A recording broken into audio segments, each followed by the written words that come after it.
Dans ce podcast, nous allons voir ensemble les secrets d'une organisation familiale. Tournant à la famille, bienvenue dans Muslim Family Time, un nouvel épisode. Très heureux d'être avec vous, d'être en votre compagnie dans le podcast des familles et des couples qui s'accordent du temps. Comment vas-tu, Leïla? Alhamdulillah, Ça barakallahu va? fik. Oui, Tu as passé une bonne alhamdulillah. semaine comme d'habitude? Oui, comme d'habitude. Première semaine après le ramadan. Oui, on a un peu de nostalgie. Et puis en même temps, je me suis un peu reposée. J'avoue que toute la fatigue est retombée Oui. avec le manque de sommeil des derniers jours du ramadan et puis la fête de l'Aïd qui a été assez intense chez nous. Oui, Donc, c'est vrai. j'ai fait une petite cure de sommeil, j'avoue. Leïla, elle a dormi toute la journée. C'est la première fois de ma vie où je faisais 2 siestes, comme les bébés. Une Ouais, le bah, matin, tu une es- l'après-midi. Tu es quelque part un bébé, Leïla, je le confirme, tu vois.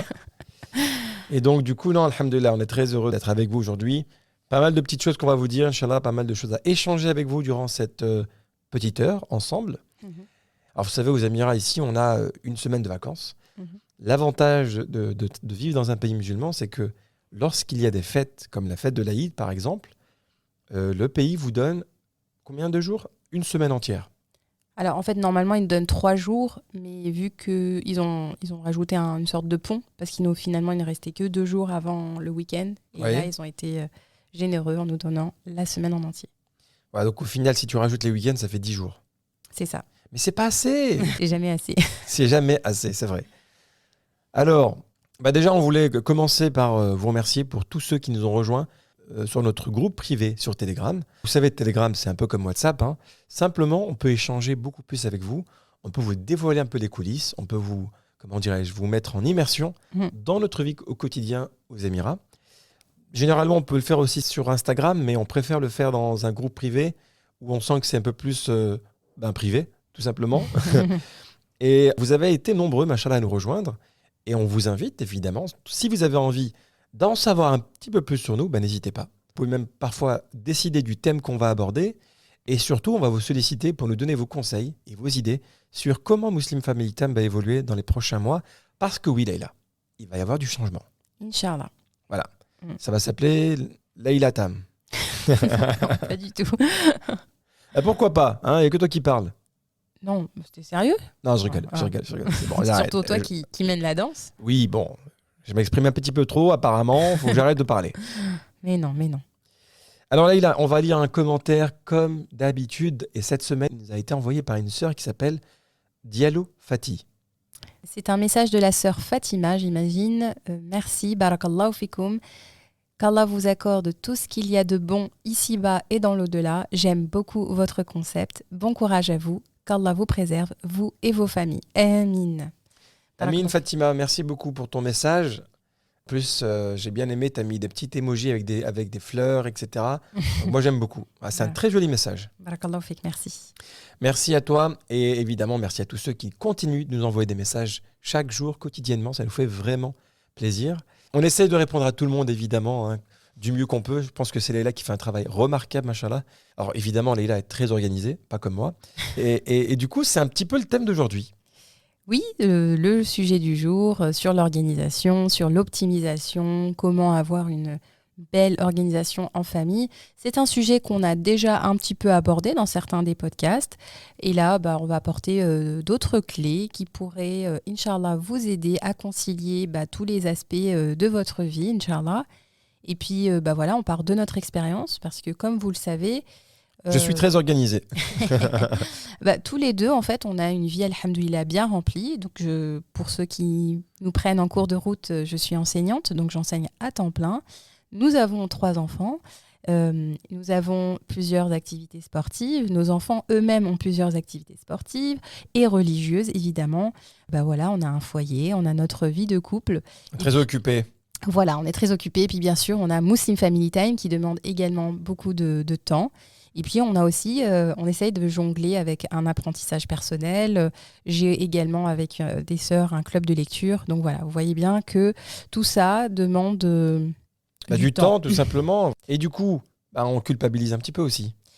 C'est ça, il y en a beaucoup qui culpabilisent parce que souvent, on n'arrive pas à trouver le temps, à trouver un équilibre entre tous les aspects de notre vie.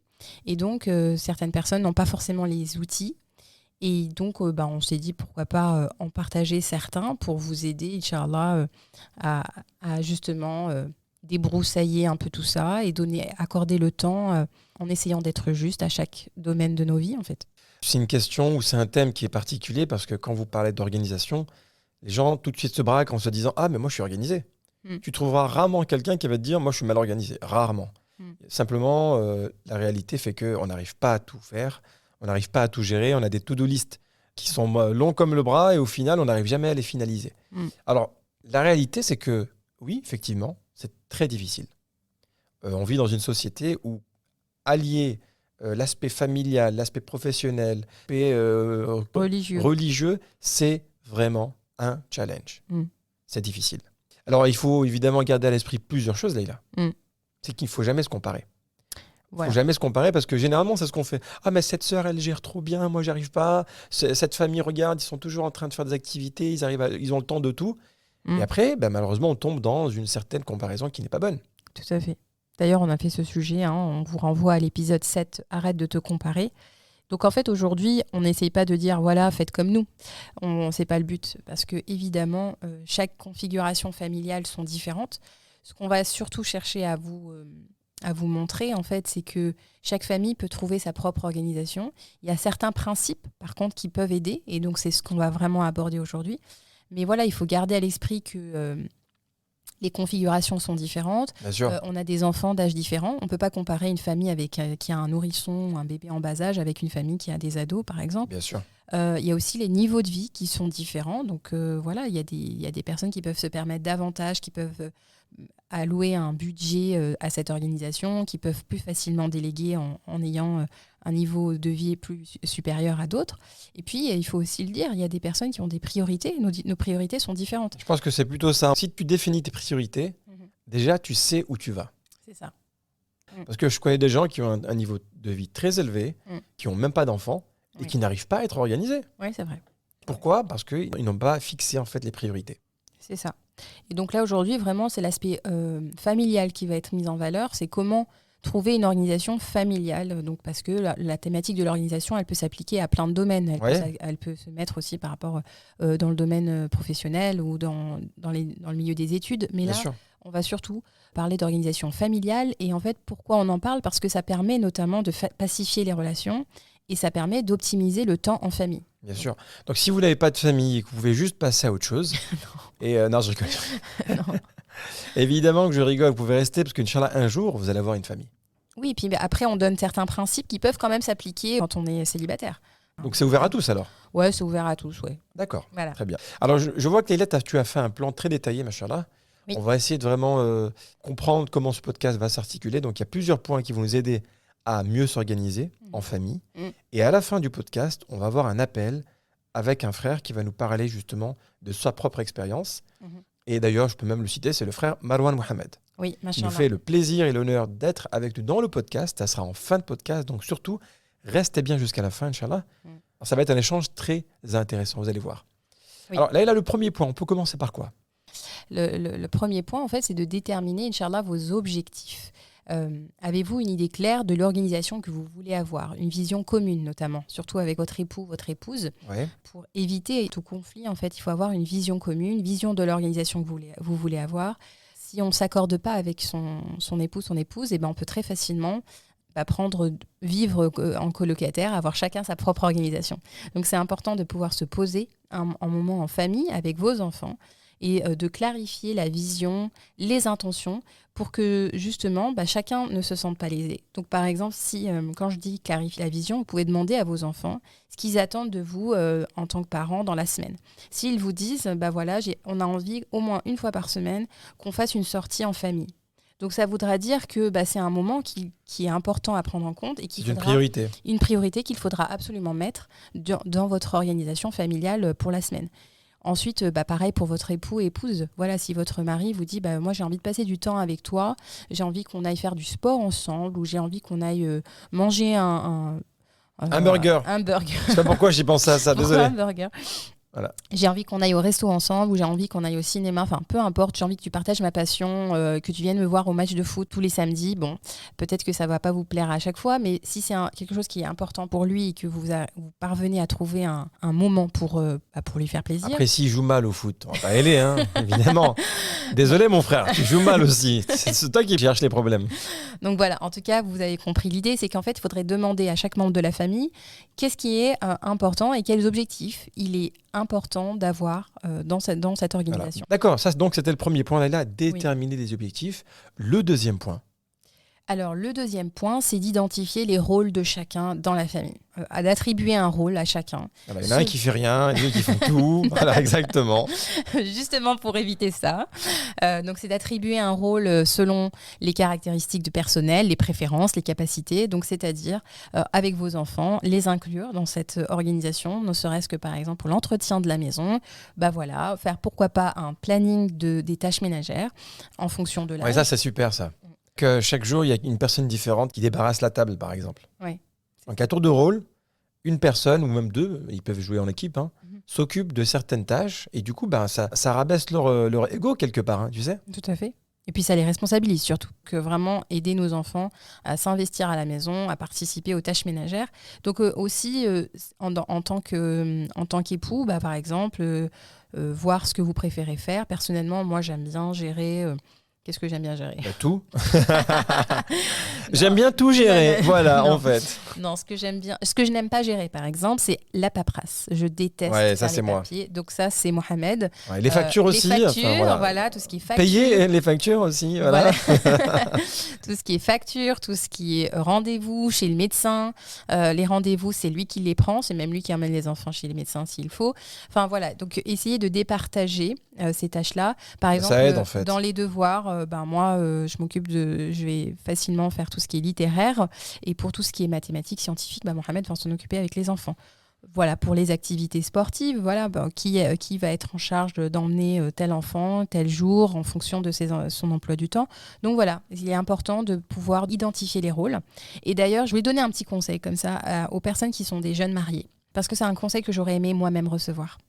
Souvent, quand on vient de se marier, comme on n'est que deux, et là je m'adresse aux femmes. Ouais, c'est mieux qu'on soit que deux quand on vient de se marier. Voilà, oui, bon, d'accord. Là, Mohamed, tu t'arrêtes à tous. Oui. Bon, bref. Quand on est jeune marié, on vit dans un petit appartement et on a envie de bien faire. On s'investit vachement dans notre rôle d'épouse et donc on s'occupe de tout, on fait le ménage, on s'occupe des papiers, on s'occupe vraiment de tout et donc finalement, c'est un système qui se met en place. C'est-à-dire que l'homme se rend compte que, super, mon épouse, elle gère tout. Elle s'en sort super bien et ça se passe bien au début. Sauf que, ensuite, on a un enfant. Et puis après, on en a 2. Et après, on en a 3. Et ainsi de suite. Et finalement, si ce système se met en place dès le départ, où la femme fait tout, dès le début, eh bien, c'est difficile après de renverser la dynamique qui a été déjà mise en place. C'est pas impossible, évidemment. Mais ça va être plus compliqué parce que l'homme va se dire... je sais pas si tu confirmes, Mohamed, mais en tout cas, tu vas dire pourquoi elle gère pas avant, elle s'en sortait bien. Dès le départ, on s'est pas mis d'accord sur des priorités, on s'est pas mis d'accord sur la répartition des tâches. Oui. Ça fait que lorsque effectivement tu as plusieurs enfants, en fait, tu gardes la même routine qu'avant. Tu gardes le même système de fonctionnement qu'avant. Oui. Et là, comme tu as dit, tu as un enfant, tu en as 2, ensuite tu en as 3. On dirait que tu parlais de Pokémon. Tu les accumules, les enfants. Oui, tu en as 4, tu en as 5. Non, mais c'est vrai, c'est la réalité. Même moi, je me suis toujours reposé un peu sur toi en me disant, tu as toujours géré comme ça. Et la réalité, c'est que non.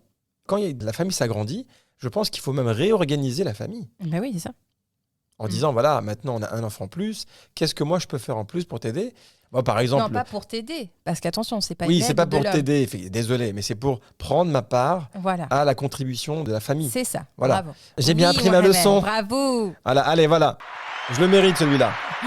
Mais la réalité, c'est que oui, nous, en tant qu'hommes, on n'a pas ce système de raisonner comme ça naturellement.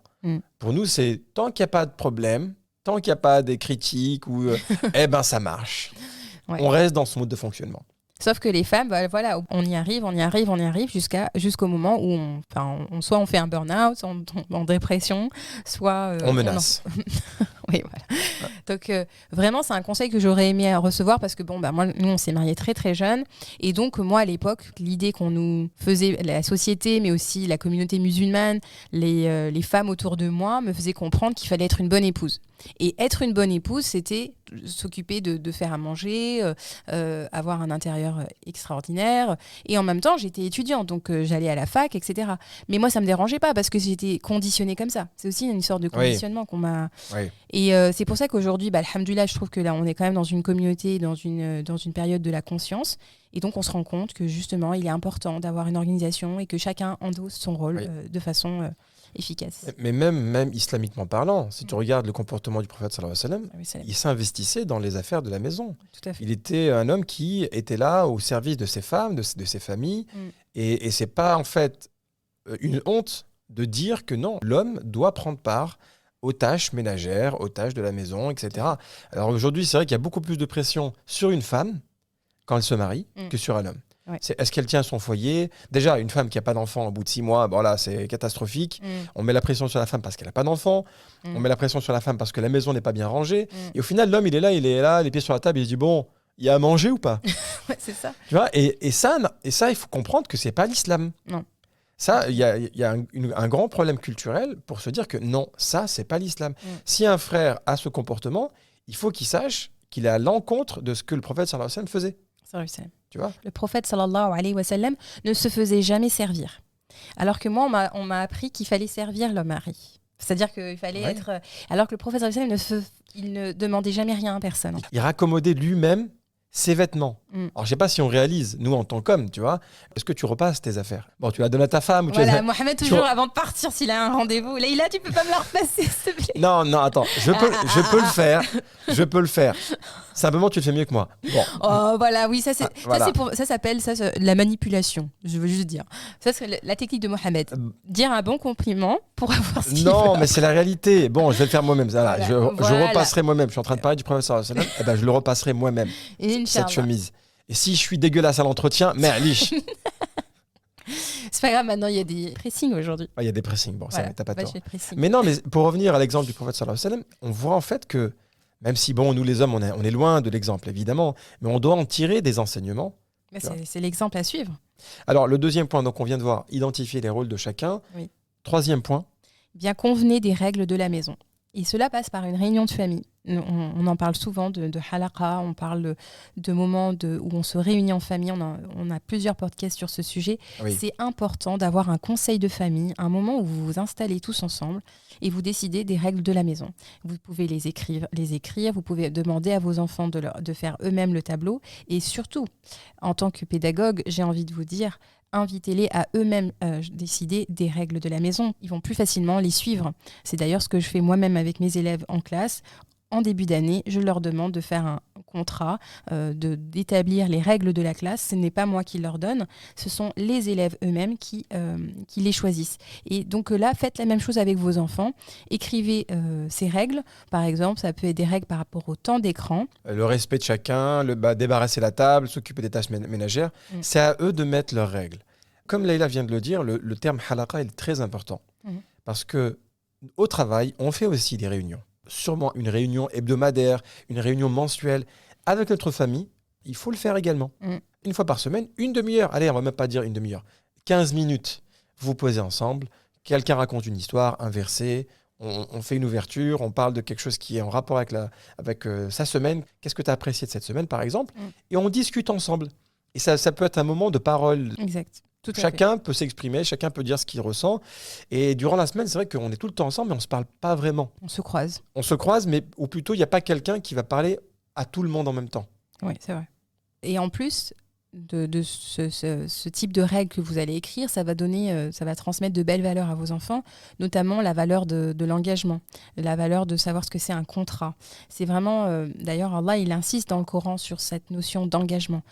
Dans un verset, il dit « Et remplissez l'engagement, car on sera interrogé au sujet des engagements. » Dans un autre verset, Allah dit « Ô les croyants, remplissez fidèlement vos engagements. » Donc voilà, essayez de transmettre cette valeur, de faire un état des lieux, des règles de la maison.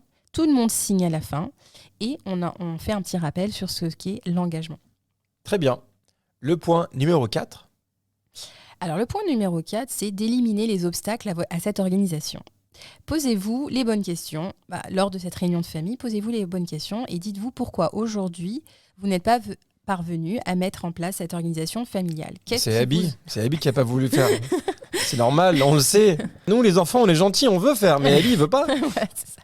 Qu'est-ce qui vous en empêche ? Donc, demandez-vous si finalement, vous n'avez pas trop d'engagement, que vous avez trop de responsabilités. Est-ce que finalement, vous ne perdez pas trop votre temps dans des futilités ? Voilà, donc vraiment, prenez le temps. Est-ce que finalement, dans cette organisation, vous avez un temps pour vous ? Parce que souvent, un des obstacles pour pouvoir aboutir à un des objectifs, c'est il faut ne pas oublier d'avoir un temps pour soi dans cette organisation.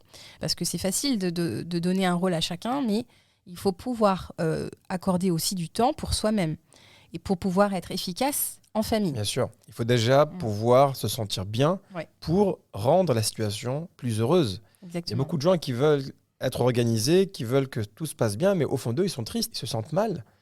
Et il faut un temps pour soi aussi. Dans cette organisation-là, pensez au temps pour la famille, mais pensez à un temps pour vous. Par exemple, moi, je pense un petit peu à moi de temps en temps, tu vois, voilà.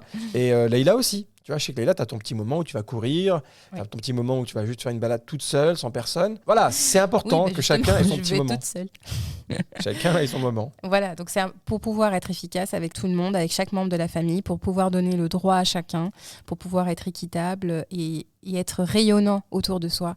Il faut impérativement faire de soi sa priorité et accorder aussi du temps pour soi lors de cette semaine d'organisation. Alors, le 5e point. Alors, le 5e point pour avoir une organisation efficace, c'est de choisir l'outil familial qui vous convient. Ah oui, là, on va parler des outils. Alors là, on parle du côté plus pratique, d'accord ? Alors, comment déjà nous, on s'organise généralement ? Oui. Alors, comment nous, on s'organise avec nos emplois du temps ? Donc déjà, on a un Google Calendar, une application sur Google, où je note tous mes rendez-vous, tous les rendez-vous des enfants, toutes les activités régulières. Et en fait, on a une synchronisation de nos calendriers. Donc, je vois en fait les activités que Leïla a avec les enfants. Je vois les activités que moi j'ai avec les enfants. Donc, on synchronise tout ça et on peut savoir ce que l'autre fait à quel moment, où, comment. Et donc, ça nous aide beaucoup pour pouvoir, par exemple, planifier une sortie, planifier quelque chose. On peut savoir quand est-ce qu'on est disponible. Tout à fait. Donc après, il y a d'autres types d'applications de partage, d'autres qui s'appellent Asana, Todoist. Enfin voilà, vraiment choisissez ce qui vous convient le mieux. Il y en a plein, mais nous, en l'occurrence, le Google Calendar fonctionne très très bien puisque je l'utilise également d'un point de vue professionnel. Donc tout est centralisé. Très bien. Et donc le 6e point, Leïla ? Alors le 6e point, c'est quelque chose de plus personnel sur comment nous on s'organise, voilà. D'accord. Donc là, c'est vraiment des conseils perso, quoi. C'est des conseils perso. Aujourd'hui, c'est très à la mode d'être organisé. C'est quelque chose qui a été, on va dire, conscientisé aujourd'hui. Mais moi, faut vraiment, je le dis, et je ne sais pas si ma mère m'écoutera, parce qu'elle ne m'écoute pas forcément tous les podcasts. Vraiment, moi, je remercie ma maman parce que c'est une compétence qui m'a été léguée par ma maman. Et donc, juste pour recontextualiser, ma maman, elle avait 4 enfants.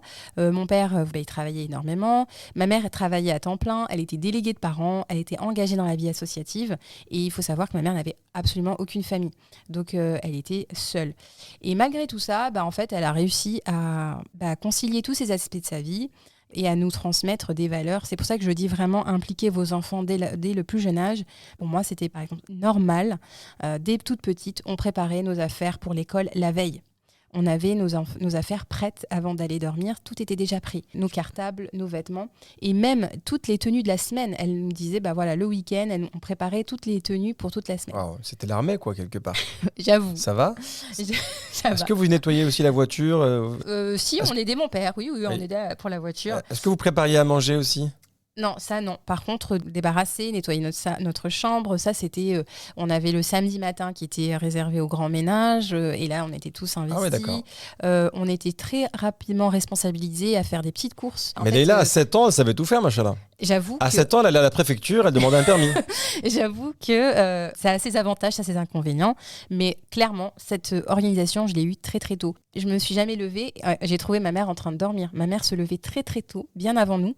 Et tout le ménage était fait avant qu'on se lève. Encore une fois, c'est l'armée. Il n'y a rien à dire. Ouais, faut dire non, mais Leïla, toi, à 8 ans, t'as voté, toi. C'est... Donc voilà. C'est pas possible. Donc du coup, quand on me dit Leïla, pourquoi t'es organisée, en fait, c'est juste tout ça. En fait, j'ai grandi comme ça. Ouais. Donc si vous voulez l'être, développez ça chez vos enfants. sans que ce soit alarmé. Voilà. Mais bon, mais dormir, c'est bien aussi quand même de temps en temps. Ah non voilà, par contre, moi, j'ai jamais fait de grasse matinée. Ouais. Non, bah, c'est vrai que même notre week-end était très carré avec nos cours à la mosquée et tout ça, c'était très millimétré, machin. Après, je pense que bon, c'est bien d'être organisé. Après, il y a aussi une part où on doit aussi pouvoir s'amuser, quoi. Tu Ah vois bah bien sûr. Voilà. Il faut laisser aussi dans votre organisation, on l'a pas mentionné, mais une part d'imprévu. Ben, bien sûr, c'est ce qu'il y a dans ma famille. Voilà. L'imprévu, ça existe. Ah oui, pas. dans la famille de Mohamed, Dans ma l'imprévu, il y en a famille, beaucoup. l'imprévu, c'est un art. Voilà, Non. d'imprévu. Non, mais c'est pour ça d'ailleurs qu'on se complète bien avec Leïla, c'est que moi, j'aime pas quand tout est carré, tout est organisé, tout est. Il faut qu'il y ait de la surprise. Et ça a son charme aussi, tu vois. Tu peux allier les deux. Tout à fait. Tu peux être très organisé sans forcément tout contrôler et te laisser un peu surprendre par les imprévus, quoi. Et bien exactement. En fait, même dans mon organisation, je laisse une part d'imprévu. Je laisse des créneaux où il n'y a rien. Donc sinon, concernant d'autres conseils perso, avant d'établir une organisation, n'hésitez pas à désencombrer vos intérieurs. On a fait un épisode sur le minimalisme Ça aide. Voilà, pour optimiser vos intérieurs, justement ne pas avoir énormément de temps à nettoyer, etc., à trier. Faites attention, les sœurs, avec les tonnes de maquillage ou les tonnes de vêtements, les tonnes de foulards, les tonnes de tout ça. Finalement, on se rend compte qu'on tourne toujours avec les mêmes vêtements. Voilà. Et donc, faites le tri assez régulièrement pour ne pas perdre du temps, tout simplement. Comme on l'avait dit une fois dans un podcast sur le minimalisme, on utilise généralement 20% de nos vêtements. Et d'ailleurs, 20% de ce qu'on possède. 80% de ce que l'on a, on ne l'utilise pas. Alors quand tu sais ça, déjà, tu te dis, qu'est-ce que je dois faire ? Tu dois juste tout simplement te rendre compte que tu peux tout simplement les donner. La robe que tu as achetée, la paire de chaussures que tu as dans ton placard qui est là depuis 6 mois et que tu te dis, je vais finalement la mettre, mais non, tu vas jamais la mettre. Non, mais elle est toute neuve. Oui, mais elle va rester neuve pendant 6 ans. Donc désencombrez-vous, je pense que c'est un très bon conseil. Tout à fait. Le deuxième ? La planification. Donc, planifiez vos objectifs à la semaine.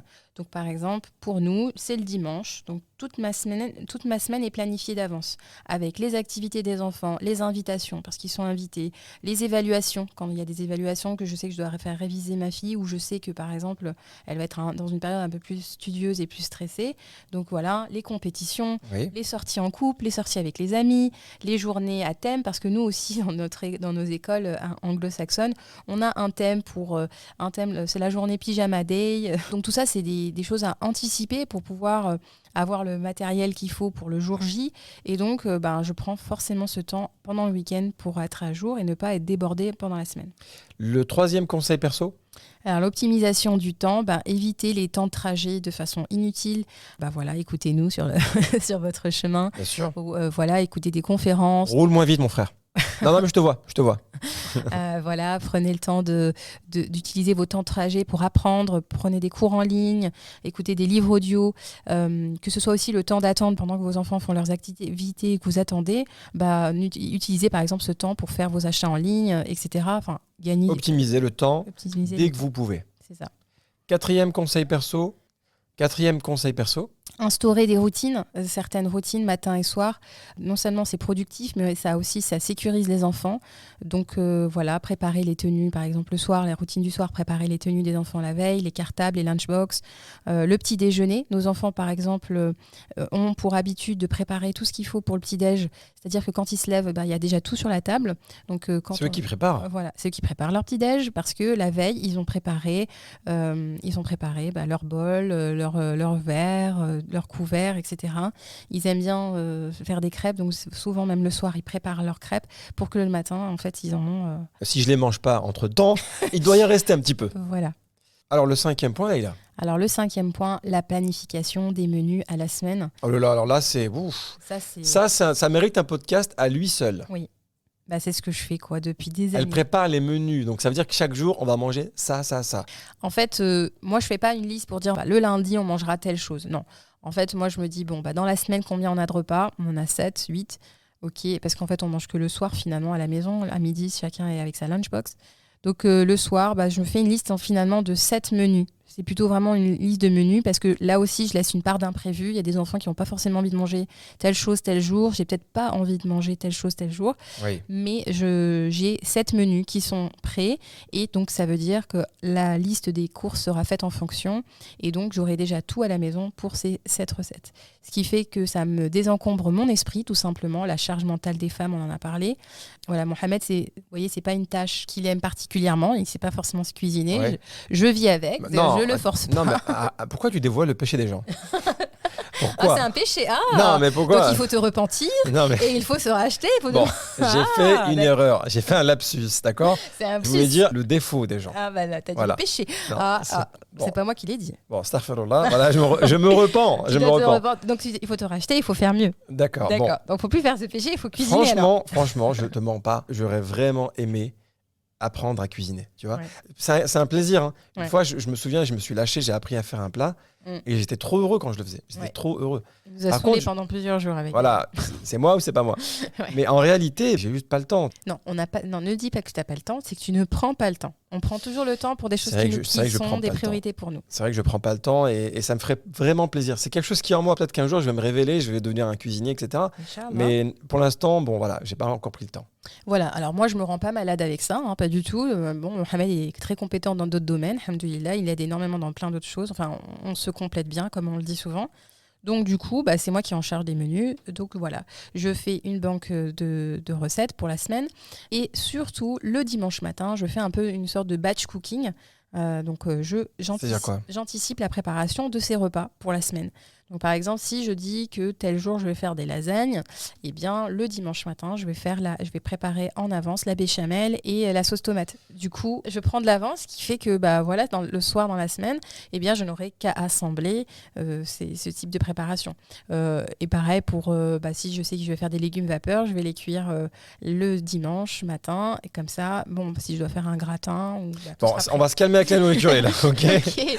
Mais Elle n'a pas compris. Il y a des gens qui jeûnent, Leïla. Arrête. Je dois donner des exemples concrets, n'est-ce pas? Ouais, d'accord, très bien. Le 6e point, Leïla? Alors, déléguer. Voilà, on le dit souvent, mais déléguer avec vos enfants, donnez-leur des tâches. Responsabilisez-les. Tout à fait, responsabilisez-les. Voilà, aujourd'hui, alhamdoulilah, la grande commence à cuisiner aussi. Elle fait des plats. Et c'est magnifique en fait de se dire, aujourd'hui, c'est toi qui t'occupes de ce plat-là. Les enfants, il y en a un autre qui va passer l'aspirateur et ainsi de suite. Donc là, vous déléguez auprès de vos enfants. Et puis aussi, déléguer, si vous avez les moyens d'avoir une aide ménagère, n'hésitez pas. Prenez quelques heures par semaine. Je sais qu'en France, avec la CAF, il est parfois possible d'avoir accès à une aide ménagère. Maintenant, il y a plusieurs agences que vous pouvez prendre quelques heures pour vous soulager. Je trouve qu'en France, généralement, c'est vrai qu'on n'ose pas demander de l'aide. Tu vois, surtout pour la maison. On se dit qu'on peut tout faire. Et une femme qui va demander de l'aide à une aide ménagère, par exemple, elle va tout de suite se sentir complexée en se disant « je ne gère pas bien mon foyer, je n'arrive pas à tout gérer ». Je trouve qu'il faut arrêter avec ces complexes-là. Il faut parfois faire appel à quelqu'un. Il n'y a pas de honte à avoir. Même dans nos cultures, dans nos cultures arabes, dans nos cultures africaines, on a toujours fait appel à quelqu'un pour nous aider dans la maison. Ouais. Même au temps du prophète sallallahu alayhi wa sallam, la communauté était régie comme ça, avec des personnes qui étaient là pour aider. Ouais. Ici aux Émirats, aux Émirats, je pense que s'il n'y avait pas les nannies et les maids, le système s'écroulerait parce qu'on ne peut pas tout gérer malheureusement. Exactement. Bon, là, c'est un autre extrême parce que du coup, là, c'est même pas que déléguer, c'est-à-dire qu'elles endossent la responsabilité. Mais effectivement, il y a certains cas où justement, en fait, les femmes se reposent entièrement sur les nannies. Et là, c'est un autre extrême. Évidemment, on ne parle pas de celui-ci. Mais voilà, n'hésitez pas à demander de l'aide, Inch'Allah. Le 7e point.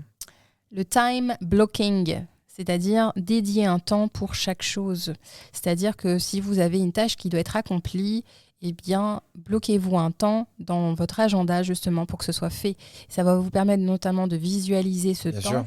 Ça va vous permettre aussi de donner un super sentiment de satisfaction au moment où ce sera réalisé.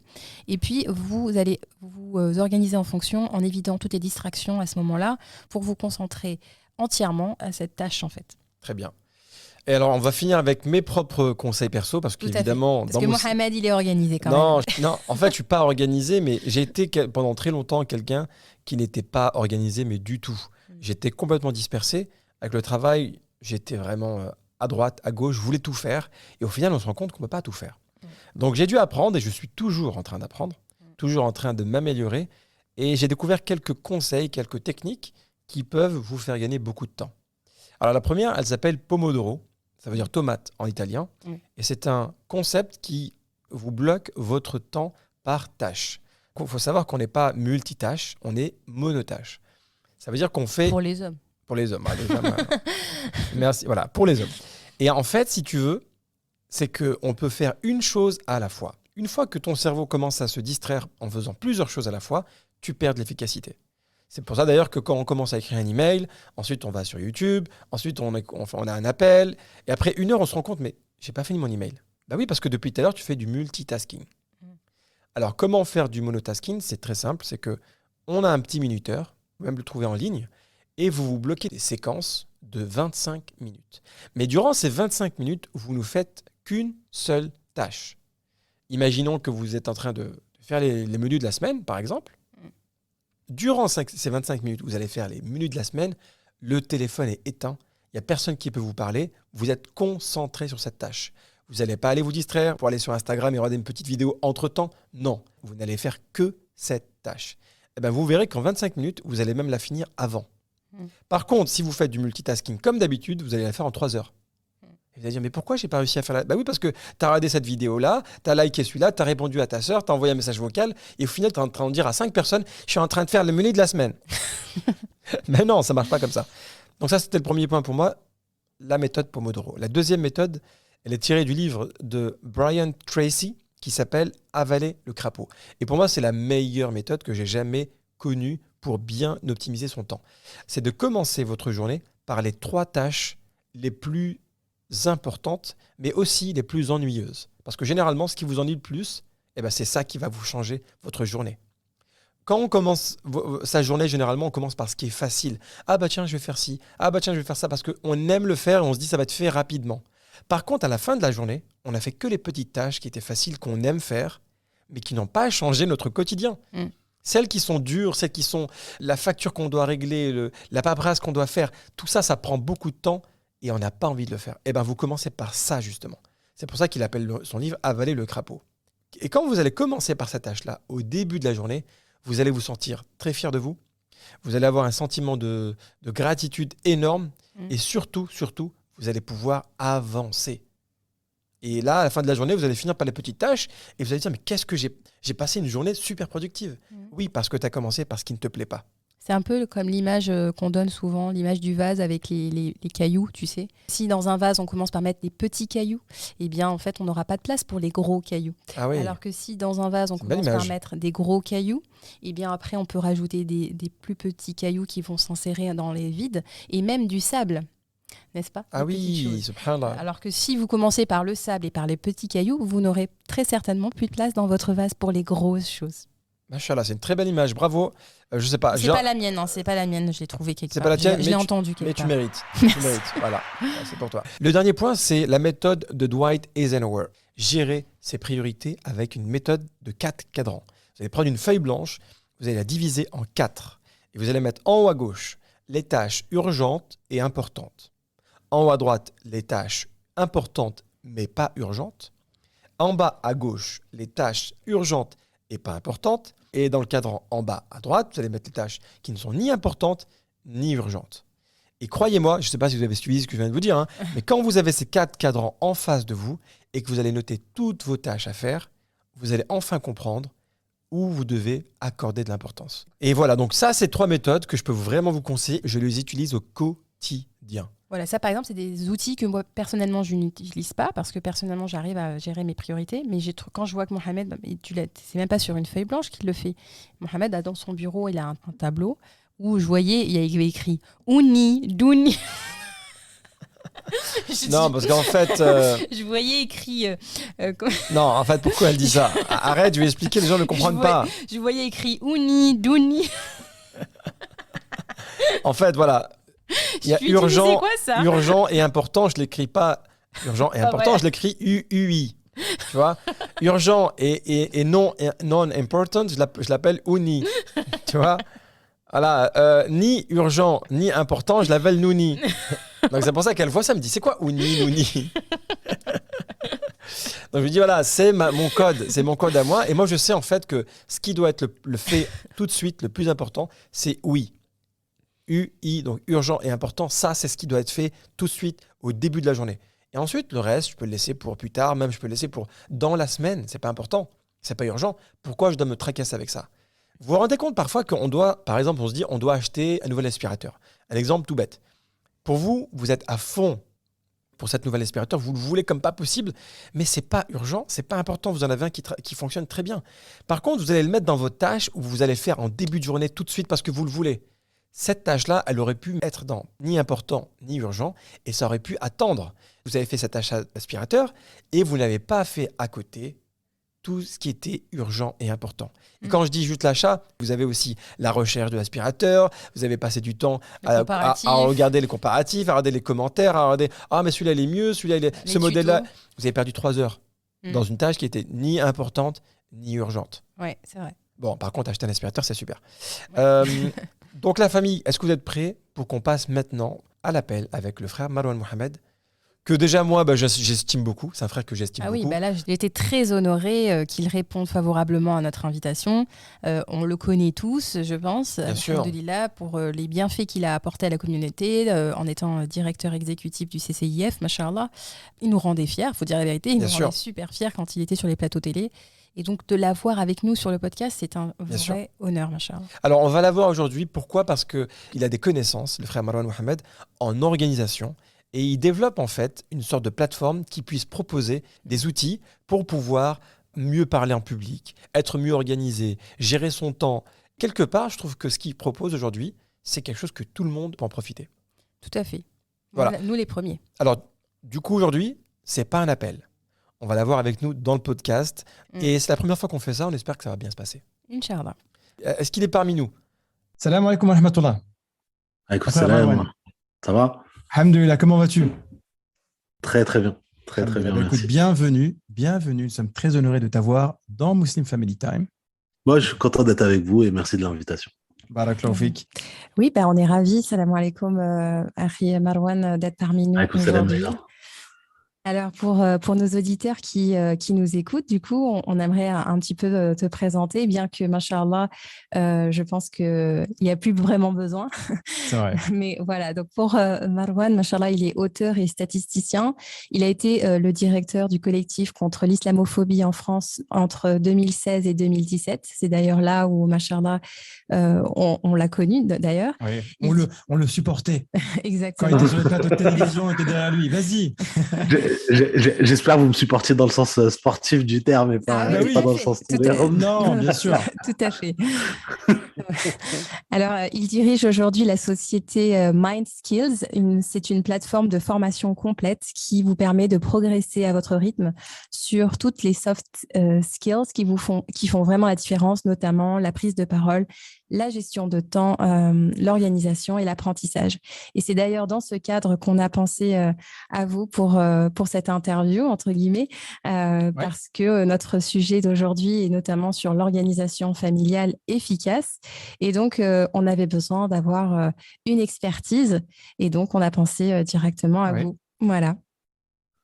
Alors, est-ce que l'introduction est bien faite, Marwan ? Je sais pas, c'est toujours un peu trop de dire tout ça, quoi. Mais sur la partie familiale, je la prends volontiers. Voilà. Ah, machallah. Alors du coup, c'est vrai que beaucoup de gens, Marwan, te connaissent via le CCIF, le collectif contre l'islamophobie en France. Et peu de personnes, moi par exemple, j'étais assez étonné de voir que tu étais justement dans les soft skills, dans tout ce qui est, donc, je ne sais pas si on peut appeler ça développement personnel, mais tout ce qui est prise de parole, gestion de temps, organisation, c'est des thèmes qui touchent tout le monde. Oui, c'est des thèmes qui touchent tout le monde. Alors avec une légère correction ou un léger commentaire, c'est que j'essaie de ni d'être en fait dans ce qu'on qualifie de manière générale de développement personnel, même si je respecte les gens qui ont choisi ce parcours, ni d'être dans le cadre ultra corporate de tout ce qui est formation réellement orienté vente, prise de parole, coaching et ainsi de suite. J'essaie de faire la part des choses entre ce qui est utile au plus grand nombre et de le rendre accessible d'une manière qui soit interactive, ludique, la plus pédagogique possible. Et pour une raison simple, c'est que comme tous les deux, dans le cadre pro et dans le cadre de mes engagements, il y a des choses pour lesquelles j'étais formé, mon métier de base, les maths, et des choses pour lesquelles j'étais pas du tout formé et que j'ai dû apprendre à très grande vitesse, que ce soit pour le CCIF ou en diplomatie ou d'autres postes, apprendre à s'exprimer en public, apprendre à gérer mon temps, apprendre à gérer les très hautes pressions pendant les phases de négociation ou les phases de confrontation d'idées, c'est des choses que j'ai dû apprendre par moi-même. Voilà. Machallah. L'organisation, en règle générale, c'est un défi aujourd'hui. Encore plus quand on a une famille, encore plus quand on est dans une entreprise qui demande beaucoup, beaucoup d'efforts. Et nous, je pense qu'avec les gars, on peut le confirmer. Et c'est pas évident d'être organisé. Très honnêtement, en 2022, trouver quelqu'un qui peut te dire « je suis organisé », je lui dis vraiment chapeau. Tout à fait. Moi, de manière générale, je vais décomplexer tout le monde. Hein. Quand quelqu'un me dit c'est bon, moi je gère parfaitement, je suis super organisé, tout est réglé comme du papier à musique, je contredis pas la personne, mais je sais que c'est pas réaliste en fait. Je sais que en fait, la vérité c'est on galère tous. Et il y a des phases où on sait pourquoi on galère et d'autres phases où on n'a pas la moindre prise sur ce qui est en train de se jouer. Donc, en fait, tout le travail, c'est d'être capable un minimum de prioriser, de faire passer les choses les plus essentielles, de ne pas s'abîmer physiquement, de ne pas abîmer sa famille, ses relations personnelles les plus intimes.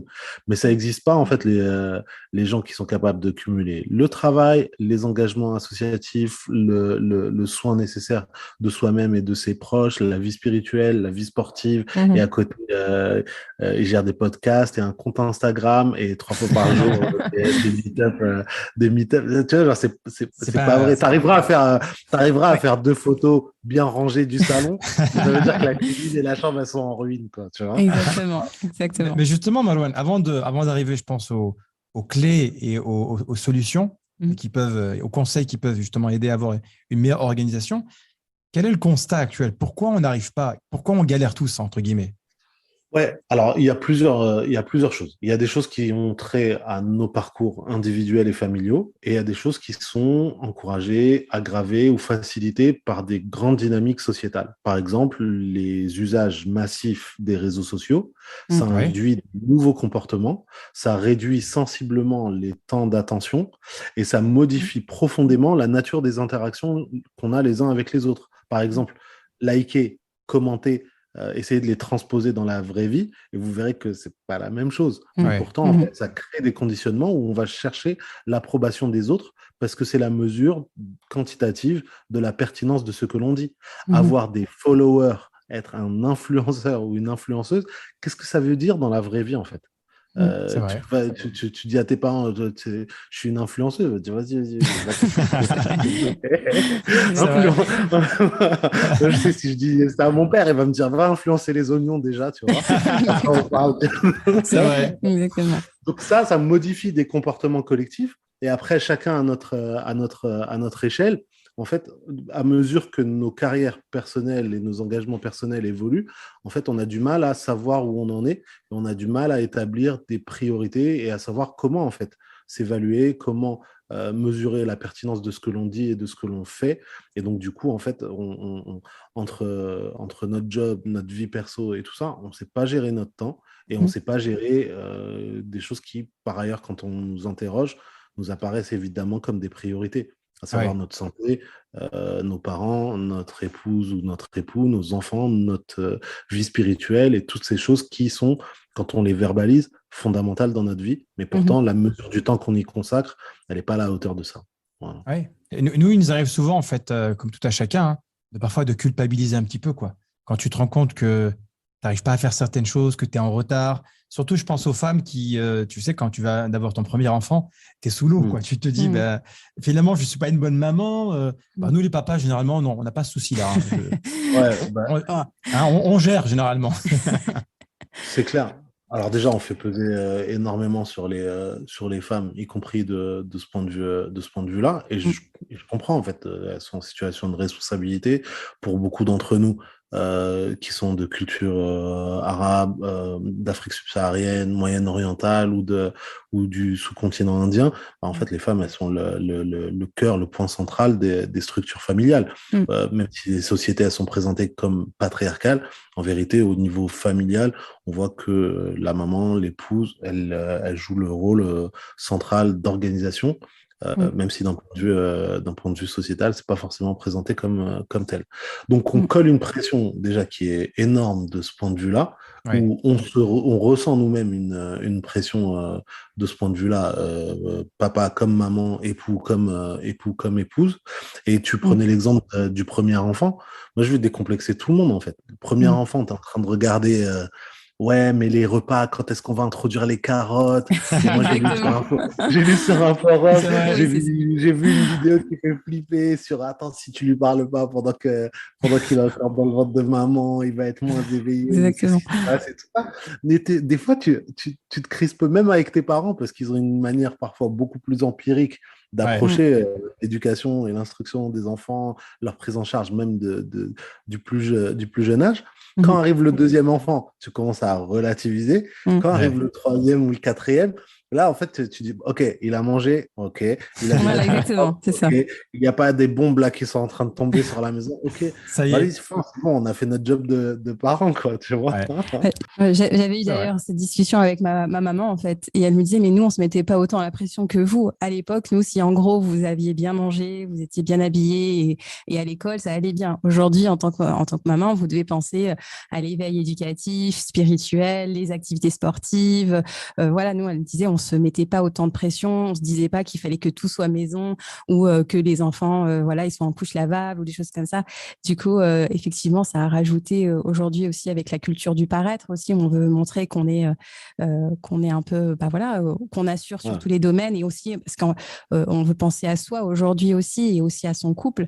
Elle disait, on se mettait pas autant de pression et ça rajoute évidemment, notamment sur les femmes, on parle d'aujourd'hui de charge mentale, mais c'est clairement le cas.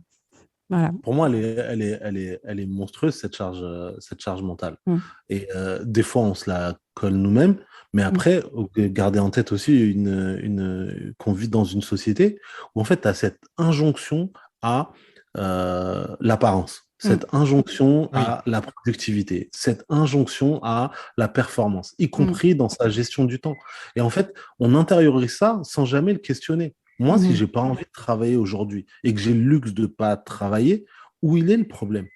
Moi, si après le troisième enfant, madame a des rides ou elle a son corps il n'est pas le même, c'est quoi le sujet? En quoi est-ce que, en fait, tu vois, ces codes de beauté, elle devrait s'y astreindre toute sa vie, alors qu'en fait, tu vois, c'est des formes de beauté plastique qui sont dopées à coups de publicité et de marketing. Et même chose côté homme. C'est quoi l'efficacité ou la performance d'un temps où on n'a même plus du temps pour ce qui est essentiel dans notre vie? Donc, même ces notions-là d'organisation, de gestion du temps, je suis pas en train de jeter le bébé avec l'eau du bain. On y viendra. Je suis pour une gestion vraiment raisonnée et consciente de notre temps et de nos ressources. Mais je suis pas pour que, en fait, on intériorise ces frustrations-là au point où notre confiance en nous-mêmes, notre vie individuelle, notre vie familiale, elle est abîmée parce qu'en fait, on essaie de coller à des standards de communication ou de gestion ou de valeurs managériales qui sont inatteignables, en fait. Et c'est pour ça que je disais tout à l'heure à la rigolade, si quelqu'un me dit, voilà, moi, je gère les enfants et je gère la maison et je gère mon travail et j'ai des engagements et tu peux me suivre sur Instagram et tout ça, je dis, pas de problème, kiffe ta life. Mais j'y crois pas une seule seconde. Et si tu y arrives, c'est très bien pour toi, mais jamais j'essaierai de copier-coller ou de ressembler à quoi que ce soit de ça. Voilà. Mais c'est vrai parce que je rebondis sur ce que tu viens de dire. Parfois aussi, on se donne des fausses apparences. C'est que nombre d'influenceurs qui te montrent en fait que leur vie est magnifique sur les réseaux sociaux, qu'elles arrivent à ranger leur maison, que tout est nickel, et qu'en réalité, c'est juste une façade. On se donne tellement la pression pour apparaître devant les gens totalement organisé, alors qu'on ne l'est pas, quoi. On en Ouais. rigolait avec mon épouse. Ouais. Je lui disais, là, moi, maintenant, je raccroche et tout. Mais toi, par contre, faut que tu te lances une carrière d'influenceuse et tout. On va te faire un compte Instagram. Parce qu'elle a elle a horreur des réseaux sociaux. Et elle me dit, ouais, si je le fais, je fais un truc, genre un compte qui prend un revers, c'est Maman galère, tu vois. Ah Maman bah oui. Exactement.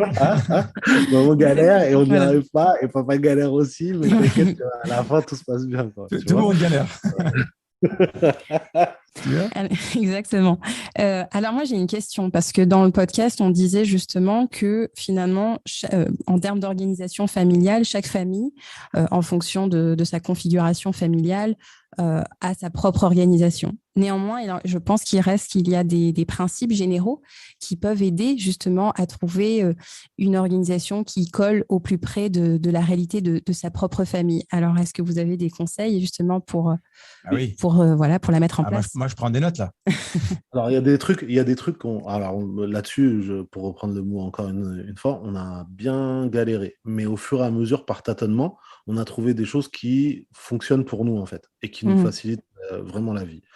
Donc, je vous les donne en vrac, mais encore une fois, j'insiste, chaque famille teste et puis ensuite adapte à sa façon et trouve la routine qui lui convient.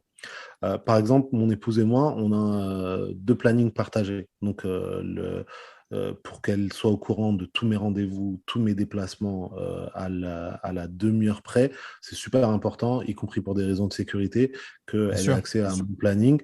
Et c'est un planning partagé entre elle, moi et les collègues avec qui je travaille. Comme ça, ils peuvent lui faire passer une info directe.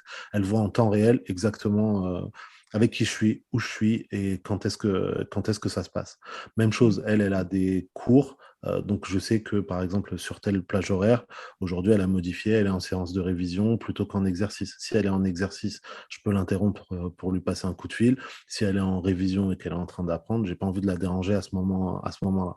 Mhm. Donc, le planning partagé des tâches pro ou des études respectives, ça nous aide vraiment. Mhm. Le deuxième truc qui nous aide vraiment, c'est en fait les enfants, on les a impliqués dès petits en fait. Donc dès Mhm. qu'ils ont eu D'accord. 5-6 ans, bah, ils commencent à prendre en charge des choses à la maison.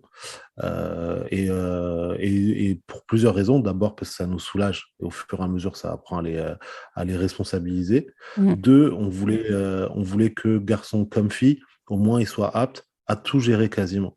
On ne sait Mhm. pas demain, est-ce qu'ils vont se marier jeunes, est-ce qu'ils vont se marier plus âgés, est-ce qu'ils seront seuls pendant de longues années, est-ce qu'ils seront entre eux. Mais on ne veut pas qu'ils dépendent de qui que ce soit de ce point de vue-là, ni que nos Mhm. filles ou nos fils se retrouvent en galère de savoir bah, comment préparer un repas, comment gérer une maison, comment repasser une lessive, comment ceci, comment cela. Mhm. Donc, Magnifique. ils aident. Et puis, le dernier truc, c'était de leur casser le neuf. Nous, notre traumatisme, c'était d'élever une génération d'enfants gâtés qui prennent les choses pour acquises, parce qu'on est la première génération à être sortie de la pauvreté dans nos familles respectives, grâce aux efforts de nos parents. Et Mhm. donc, nous, la crainte, c'était que, en vérité, les enfants considèrent pour normal le petit confort matériel dont on jouit par rapport à nos parents Ouais. et nos grands-parents. D'en Donc, faire on des voulait petits bourgeois. vraiment, voilà, on voulait vraiment être attentif à ça. Donc, on voulait éduquer des enfants qui soient indifférents au fait de nettoyer les toilettes ou d'aller dans un manège, qui s'aident et qui s'entraident les uns les autres, qui sont conscients que la nourriture, elle n'arrive pas sur la table parachutée par un hélicoptère Mhm. et qui apprennent avec papa ou avec maman à la cuisine à préparer bah, tu vois, tel plat, tel dessert, telle entrée sans difficulté pour eux, quoi. Voilà. Mhm. Donc ça, c'est les deux gros principes qu'on applique. Et après, on a des temps morts. Donc on sait que ben voilà, chaque jour, on doit prévoir 1h30, 2 heures. On n'a rien planifié parce qu'on sait que au niveau des enfants ou individuellement, il y a des trucs qui vont être des imprévus et qu'on va devoir gérer à ce moment-là précis. Nous, pas de problème parce que l'imprévu, il a 1 heure ou 1h30 dans le planning. Mhm. Et puis, dernière chose, en fait, les enfants, en fonction de l'âge et des matières, pour le suivi des devoirs, des examens et tout ça, en fait, on se les répartit. Et on sait que tiens, cette année, c'est moi qui fais maths pour ceux qui sont au lycée et elle qui prend en charge ceux qui sont en collège ou en primaire. Pour les maths, Cette j'imagine que c'est toi séquence-là, le boss. Hein. c'est elle la plus forte de nous deux Ah ouais. c'est elle la plus forte de nous deux en tout, en fait. Mais Ah, machallah. pour ce qui est suivi, c'est moi qui fais le lycée, c'est moi qui fais le lycée plus maths et les langues aussi. Et tout ce qui va être préparation d'entretien quand ils ont un stage ou bien un oral ou un exposé, ça c'est moi qui les aide un peu plus. Pour le reste, c'est elle C'est les parents coachs, là, quelque part, machallah. tu vois, on voit là, par exemple, entre les enfants, on voit des personnalités différentes et des aptitudes, des facilités différentes. Et tu vois tout de suite, en fait, comment, tu vois, les facilités à l'oral ou la capacité d'organisation d'une présentation, pour le même niveau, tu vois, d'un point de vue strictement pédagogique, elle va aboutir à une différence de points de 3, 4, parfois 5 points. Entre les deux, ils maîtrisent le même sujet au même niveau, mais il y en a une qui présente mieux que l'autre ou qui est plus à l'aise là-dessus, et tu vas le voir au moment de la moyenne générale ou de la moyenne dans cette matière, ça joue 3, 4, 5 points. Subhanallah. Et dans votre formation, d'un point de vue organisationnel, quel type de contenu, par exemple, nos auditeurs, si ça les intéresse, vous proposez? Est-ce que ça s'adresse à un cadre particulier ou plus large? Ça s'adresse Est-ce que c'est juste pro, en fait, ou est-ce que c'est ouvert à tout le monde? Alors, si vous allez sur formation avec un s.marwanmohammed.com, vous avez accès à l'ensemble des les différents modules, les différents cours. Mais par exemple, de manière générale, en fait, il y a deux principes.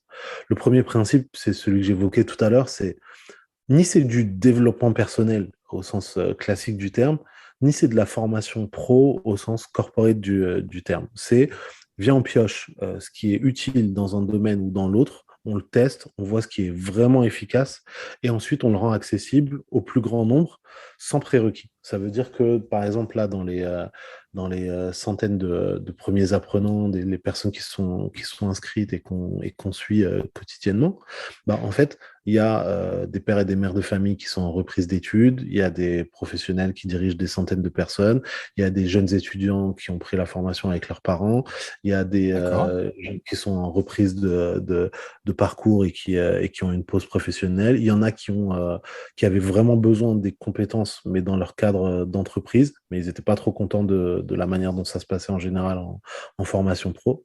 Donc ça, c'est le premier principe, vraiment être accessible au plus grand nombre. Et puis le deuxième principe, c'est en fait, on dit rien, on raconte rien, on propose rien si c'est pas, un, scientifiquement sourcé, deux, on l'a testé à X reprises pour veiller à ce que ce soit vraiment efficace dans les conditions réelles. Sinon, tu vas trouver toute une littérature avec des centaines de bouquins et soit en fait il y a zéro source scientifique et les mecs juste ils le racontent bien et ils se présentent comme des gourous ou des formateurs en développement personnel, soit effectivement il y a un minimum de backing, il y a un minimum de ressources, mais c'est applicable dans des conditions limites en fait, dans des conditions qui sont très particulières et qui sont pas utilisables dans un cas général d'une famille normale en fait ou d'une personne normale. Voilà. Donc c'était ça le gros stress dans la préparation des cours et c'est pour ça que ça m'a pris littéralement 1 an et demi juste pour plancher sur les contenus et être sûr que voilà quand on prétend donner quelque chose d'un minimum utile aux gens qui vont suivre la formation, on s'est assuré quand même que ça fonctionne correctement d'abord, quoi. Ah, mais machallah, c'est un retour d'expérience, c'est en même temps une formation pratique. Je peux t'assurer, Marwan, que nous, ça va probablement nous intéresser. Hein. Parce qu'avec Leïla, tu sais, machallah, on teste pas mal de choses. Enfin, je lui propose à chaque fois des nouvelles idées. Je ne suis pas sûr qu'elle les adopte. Mais au niveau de l'organisation, j'apprends d'elle, évidemment. Mais comme on a deux agendas assez particuliers, c'est galère. Franchement, c'est galère et on espère que cette formation-là et tes conseils, surtout, vont nous apprendre pas mal de choses. Tout à fait. Après, j'avoue que personnellement, c'est plutôt l'aspect prise de parole qui m'intéresserait davantage. Et là, j'ai organisé, machin-là. Non, Voilà. mais en termes de prise de parole, forcément, on a toujours besoin d'apprendre. Parce que là, comme on est derrière un micro, donc c'est assez facile de prendre la parole. Mais quand on est en public, évidemment, c'est Mais si, une tu autre parles bien, paire de avec manches. tes bêtises, tu parles bien. Voilà. Franchement, c'est beau l'amour, franchement, tu vois, je sais, c'est ému, quoi, tu vois. Non, mais elle s'exprime bien, voilà. Après, bon, quand elle est du Ah, public, c'est vrai qu'après, elle prend un petit peu, voilà. On se met tous un peu la pression, je pense. Blague à part, j'espère que vous êtes conscient que l'un comme l'autre, vous avez des facilités d'élocution et que de manière générale, pour ceux qui vous écoutent, c'est relativement un plaisir et c'est toujours clair et intéressant. Donc, je vous prends pas trop au sérieux quand vous dites que vous avez des difficultés. Mais effectivement, après, quand c'est en grand public, nous, quand on réécoute tes podcasts, en conditions réelles, c'est clair que tu vois, tu as forcément une appréhension et elle n'est pas forcément néfaste. Hein. C'est bien qu'il y ait une appréhension. Après, juste comme ça, je décomplexe tout le monde aussi de ce point de vue-là. Quand tu t'écoutes ou que tu te réécoutes, c'est normal que ce soit quasi insupportable. Et que exactement. En train de... c'est ce que je voulais te dire. On aurait dû dire ça, on aurait dû faire ça, on aurait dû rajouter ça, mais pourquoi on n'a pas dit ça? Mais pourquoi tu ça, c'est normal. C'est pour ça que il faut se fixer des cut-offs. Tu dis, bah voilà, au bout de la 30e fois, c'est bon, on n'en fait pas une 31e. Mais en plus, bon, nous, c'est que l'audio, mais toi, par exemple, tu es passé sur des plateaux de télévision. Donc, tu as parlé, tu t'es exprimé, il y a aussi la vidéo, donc tu te dis, comment tu arrives à gérer, quoi. Ça aussi, c'est pas évident. Mais ça l'art oratoire, c'est un art. C'est typiquement le genre de truc que j'ai dû apprendre, mais genre, vous avez vu dans Rocky où tu sais, quand il y a les séances d'entraînement et il est en train de galérer au milieu de la glace en Russie ou je sais pas où, tu vois, c'est ça l'ambiance en fait. Les premières années de bénévolat, CCIF, les premiers passages télé, les premières radios, c'était ça les ambiances le week-end et les soirs, tu vois. Moi, j'ai beaucoup aimé une chose avec toi, c'est que quand tu passais sur des plateaux de télévision, parfois tu te faisais allumer. Il y avait des gens qui étaient clairement des gens qui avaient des arguments, mais à charge, tu vois. Ils voulaient pas savoir, ils voulaient pas t'écouter. Ils voulaient juste répondre, tu vois. Et toi, tu gardais un calme. Je me disais, mais attends, non, mais moi, si je suis en face de lui, je réponds pas comme ça. Je vais m'emporter, Et toi, t'es des zen et tout. Comment il fait? J'ai 2 astuces que je peux vous dire. La première, c'est je pense à vous, en fait. Je pense à vous, je pense à mes frères et sœurs, aux parents, aux enfants, tu vois, qui regardent et qui vont voir l'émission, que ce soit en direct ou dans 5 ans ou dans 10 ans. Et j'ai pas envie, tu vois, qu'ils se disent, oh là là, il nous a tapé la chouma, on savait. Ils l'ont vu et tout, il a pété un câble, il a retourné le plateau et tout. C'est vrai. Donc à chaque fois, je me dis, tu vois, je pense à vous, je dis, j'ai pas envie de montrer une image dont vous seriez pas content ou vous seriez pas fier, même si je prétends pas représenter qui que ce soit d'autre que moi, mais je sais que si je devais dire ou faire quelque chose qui était négatif, malheureusement, on vous retiendrait une forme de responsabilité collective. Donc je pense à ça. Et le deuxième truc, c'est, en fait, je les chauffe pendant la pause des publicités. Donc, quand par exemple, il y a quelqu'un qui m'énerve vraiment sur un plateau télé, et moi je suis calme et tu vois, je suis serein à l'antenne, pendant la pause, tu vois, genre, je le monte en l'air. Quoi, quand on revient à l'antenne en direct après, tu vois, ça se voit qu'ils sont fébriles et pas contents, et tu vois, c'est vrai. Quasi hystériques et tout, tu vois, je suis tranquille, quoi. Tu vois, on a une exclue là. On sait comment les coulisses se passent. Voilà, exactement. Et quand je dis je les chauffe, c'est vous êtes encore là, vous reprenez un verre, qu'on vous apporte une serviette, quoi. Tu vois, genre, je les vanne, quoi. Voilà. T'as raison. En plus, tu vas pouvoir des bons arguments. Ouais, mais après, tu vois, genre, même de bonne foi, tu es préparé, genre, au niveau plafond max et tu maîtrises tes infos et tout ça. Il y a des choses que tu ne contrôles pas forcément, tu vois, pendant l'émission. Et c'est pour ça qu'avec le temps, par exemple, j'ai appris que c'était mieux que je fasse que des émissions en direct, par exemple. puisque je suis pas maître du montage et je sais pas comment ça va être raconté par la suite. Et tu peux être aussi affûté que tu veux, aussi préparé que tu veux. Tu peux gérer un intervieweur, tu vois, qui est hostile. Tu peux gérer 2 ou 3 personnes. Tu peux pas gérer 5 personnes sur un plateau, plus les chauffeurs de salle, plus le présentateur. Tu peux pas gérer tout ça en même temps. Et c'est pour ça qu'il y a des émissions où il faut apprendre aussi à dire non, quoi. Ouais. Oui. Mais tu sais que là, tu n'étais pas en direct, Marouane, donc tu seras coupé au montage. Hein. Non, mais t'inquiète pas. Tant que tu me fais pas, je sais pas moi, adhérer au Parti socialiste. Tu vois. Non, ça va pas être le cas. Ou des trucs de ce genre, tu vois, genre c'est bon, on est quitte, quoi. Écoute, Marouane, c'était vraiment, vraiment un plaisir de t'avoir avec nous. Plaisir partagé. Il y avait de la bonne énergie, il y avait des bonnes informations, des bons conseils. Je pense que tous nos auditeurs et auditrices, ils vont en tirer profit, Inch'Allah. Et écoute, c'est la première fois, mais on espère que ce ne sera pas la dernière fois, Inch'Allah. Avec plaisir. On peut même faire ça régulièrement, sans problème. On te remercie et Inch'Allah, pour tous ceux qui nous écoutent, on va mettre le lien de la formation de Marouane Mohamed dans le descriptif, Inch'Allah, pour ceux qui vont en savoir plus. Et quant à nous, Marouane, on te dit à très vite, Inch'Allah. Barakallahu fik. À très bientôt, Inch'Allah. Pour été notre invité. Salam alaikum. À bientôt, salam alaikum. Alaikum salam wa rahmatullah. Voilà, écoute Leïla, c'était un super moment avec le frère Marouane Mohamed. On le remercie encore. S'il écoute ce podcast après l'enregistrement, merci d'avoir été parmi nous. Franchement, on a passé un super moment. On a bien rigolé en plus. Oui, machallah, vraiment. Alors Leïla, merci à toi aussi d'avoir organisé ce podcast, de l'avoir préparé, d'avoir mis des bonnes informations. Je pense que tout le monde va en profiter, bi'idhnillahi ta'ala. Quel est le thème de la semaine prochaine ? Donc bien sûr, on va aborder, Inch'Allah, un sujet qui est toujours très demandé, qui est très écouté chez Muslim Family Time. On va revenir sur la thématique du couple. On va se demander tout simplement pourquoi on n'aime plus notre mari. Ah d'accord. Pourquoi on n'aime plus notre mari ou pourquoi on n'aime plus notre épouse ? Voilà. D'accord, c'est des questions qui peuvent arriver. Pourquoi je l'aime plus ? Voilà. Même si on la prend avec humour, parfois, dans un couple, il peut arriver qu'on se sente très distancé. Il peut même arriver qu'on ne ressente plus rien pour cette personne. Tout à fait. Pourquoi ? C'est ce que vous allez découvrir la semaine prochaine, Inch'Allah. Inch'Allah. En attendant, la famille, n'hésitez pas, surtout si vous avez aimé ce podcast, à laisser un petit commentaire ou une note de 5 étoiles sur Spotify ou Apple Podcast. Et également, n'hésitez pas à partager ce podcast. Je pense qu'il y a beaucoup de personnes qui le font, on ne les remerciera jamais assez.